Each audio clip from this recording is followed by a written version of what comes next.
How's it going, boys? Johnny Superbman here, and I want to bring you another quick update video about a trade that happened at this year's trade deadline. Another blockbuster goalie trade. Roberto Luongo going to Florida. Unbelievable. So before I get into this, before I give you guys my opinions about the trade and the whole situation, the whole Roberto Luongo situation, because this is what this video is going to be about. I just want to state that I'm not a Vancouver Canuck fan. I don't live in Vancouver, so there are going to be details that I miss, things that I do not know that would weigh heavily on this whole situation. So if I miss something, go nuts in the comments, and I really do want to hear from you Vancouver Canuck fans, because you guys really do know the whole story and have the best opinions about this situation, right?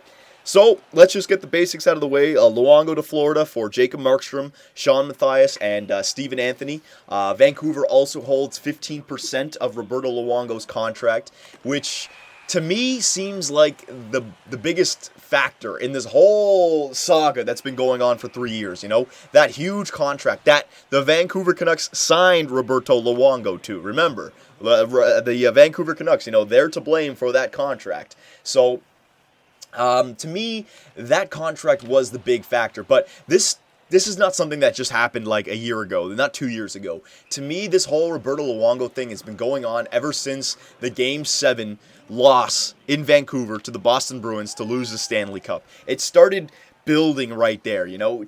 It seems like Vancouver, I don't know if it's management, the fans, the city, they just don't want Bobby Lou as their goalie. Now, I know there's going to be plenty of fans that jump down my throat when I said that.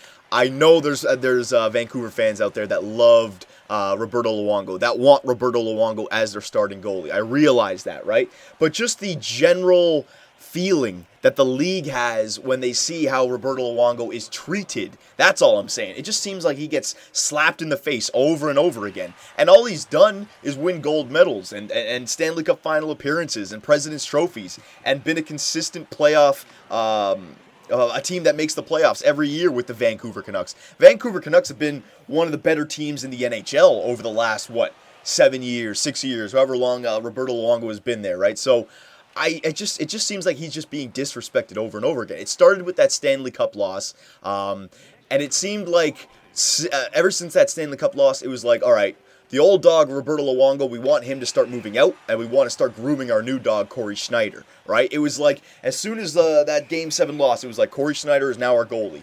They went through that first year after that Stanley Cup loss, as Roberto Luongo is still the starting goalie, right? But then they had that playoff round against the LA Kings, and I think they got swept, right? Yeah, in the first round, they got swept.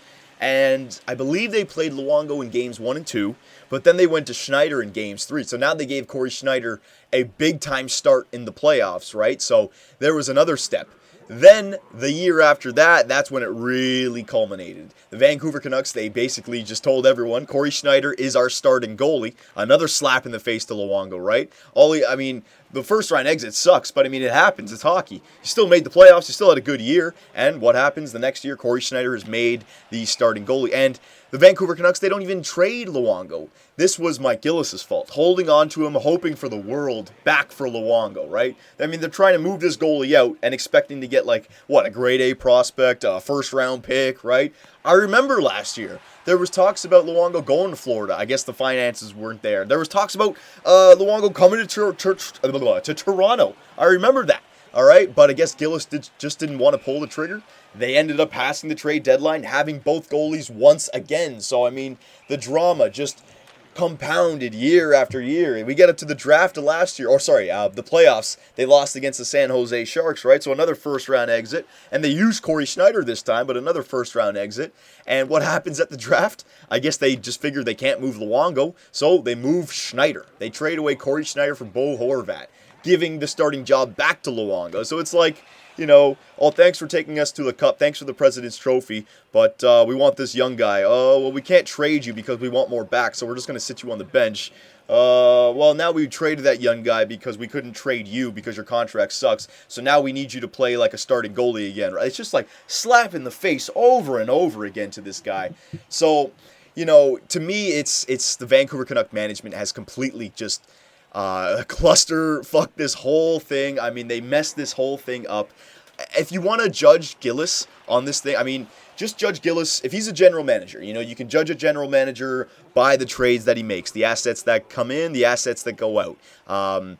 Just look at this. Luongo and Schneider, right? He had both these guys a year ago. All right, now both of them are out. And who does he have in?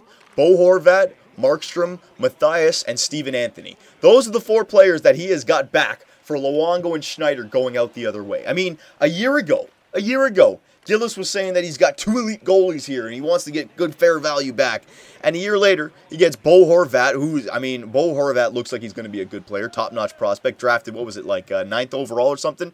Markstrom was a top-notch prospect, but he's come down a bit. You never know, he could be something good. Sean Matthias, the 3rd liner, and Steven Anthony, I don't think he's played an NHL game yet. You got that back for both those 2 goalies?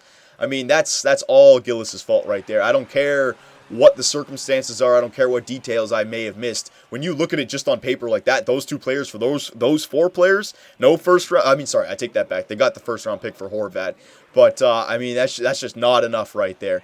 I mean, management in Vancouver, they got to be thinking to themselves, oh man, we want Corey Schneider back, right? I mean, are they going in a full-on rebuild right now? Is the Vancouver Canucks, right? So I don't know. I'm all over the place right here with my my opinion. I'm rambling. I can tell. But horrible trade for the Vancouver Canucks. Completely horrible. Not the trade itself, but like the whole situation that led to this trade, that led to the Corey Schneider trade, right? I mean, part of me wants to say the year after they won the Stanley Cup, not won the Stanley Cup, got to the Stanley Cup Finals, and that year against the LA Kings, they should have either traded Luongo just for like a 2nd-round pick just to get him out of there, or they should have just traded Corey Schneider. Holding on to both of them, trying to get an arm and a leg for one of them, while corrupting and corrosing your own team, the locker room, that was a big mistake on the Vancouver Canucks' part.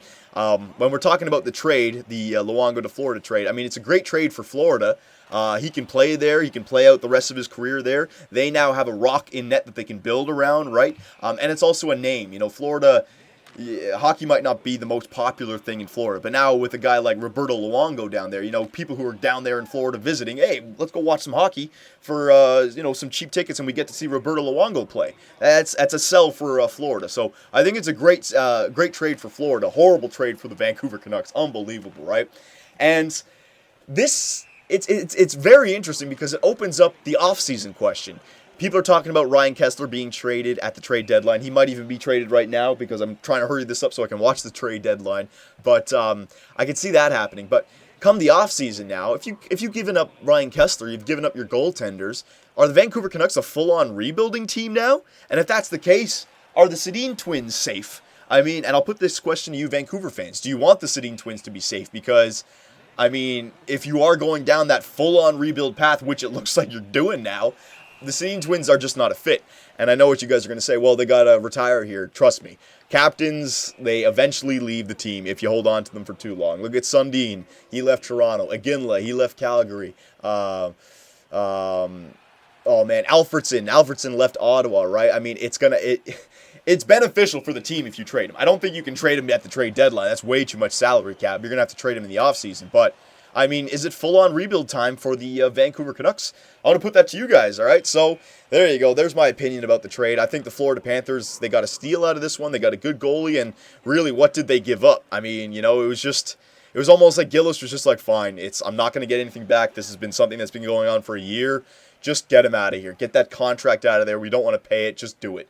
And I think, yeah, you know what? I don't know, man. It's almost like I feel like I'm missing something. There's some sort of details that I haven't been told, because if this is what it is on paper, if this is how it is, how it happened, the way they're telling me how it's happened, I mean, Gillis deserves to be just fired. Absolutely fired, all right? Because that's a big F for a general manager with those moves over the last 2 years. Completely. I must be missing something. So I'll put that question to you guys. Are you a rebuilding team? If you are, what kind of assets do you want to get for the assets that you have? I mean, you got the Sedin twins. Look at your whole defensive core. Edler, Bieksa, Hamuse, right? Bunch of veteran defensemen there. You're going to hold on to those guys. Who knows? And John Tortorella. Oh, man, I just opened up a can of worms with that. So go nuts, Vancouver Canuck fans. This video is more for you guys. Again, I don't watch the Vancouver Canucks, but there's my opinion about Roberto Luongo. All right? So I'll see you guys in the next video.